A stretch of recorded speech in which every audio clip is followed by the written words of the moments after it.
തൻ്റെ ഏകപുത്രൻ വഴി നാം ജീവിക്കേണ്ടതിനായി ദൈവം അവനെ ലോകത്തിലേക്ക് അയച്ചു. അതുവഴി ദൈവത്തിന് നമ്മോടുള്ള സ്നേഹം വെളിപ്പെട്ടിരിക്കുന്നു. യോഹന്നാൻ ശ്ലീഹായുടെ 1-ാം ലേഖനം 4-ാം അധ്യായം 9-ാം വാക്യം.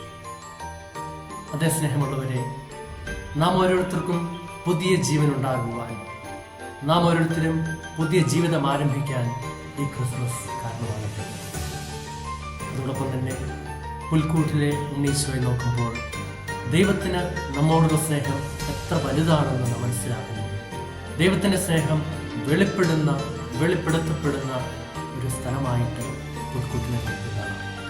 ദൈവസ്നേഹത്തിൻ്റെ വലിയ അടയാളമായ ആ പുൽക്കൂട്ടിനോട് ചേർന്ന് നിൽക്കുമ്പോൾ നമുക്ക് ഓർക്കാം, വിപ്ലവത്തിൻ്റെയോ അക്രമത്തിൻ്റെയോ വഴിയല്ല അവിടുന്ന് തിരഞ്ഞെടുത്തത്. അവിടുന്ന് സമാധാന രാജാവാണ്.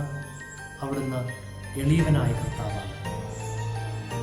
നമ്മുടെയൊക്കെ ജീവിതത്തിലും ശാന്തതയുടെ, എളിമയുടെ, സമാധാനത്തിൻ്റെ ചൈതന്യം നിലനിർത്താൻ, വളർത്താൻ ഈ ക്രിസ്മസ് നമ്മെ ഓർമ്മിപ്പിക്കുകയാണ്. ആ പുൽക്കൂടിനോട് ചേർന്ന് നിൽക്കുമ്പോൾ ഈശോയുടെ സ്നേഹത്തിൻ്റെ ചൈതന്യം നമ്മുടെ ഉള്ളിലും ഉണ്ടാകട്ടെ. ഈശോ അനേകം ആളുകളുടെ അടുത്തേക്ക് കടന്നു ചെന്ന് അവർക്ക് സ്നേഹവും സൗഖ്യവും നൽകിയതുപോലെ നമ്മുടെയും ജീവിതങ്ങൾ സ്നേഹത്തിൻ്റെ, സമാധാനത്തിൻ്റെ, സൗഖ്യത്തിൻ്റെ ഉപകരണങ്ങളായി മാറട്ടെ. ഭയപ്പെടേണ്ട, ഇതാ സകല ജനത്തിനും വേണ്ടിയുള്ള വലിയ സന്തോഷത്തിൻ്റെ സദ്വാർത്ത ഞാൻ നിങ്ങളെ അറിയിക്കുന്നു എന്നാണ് കർത്താവിൻ്റെ ദൂതൻ ആട്ടിടയന്മാരോട് പറഞ്ഞത്.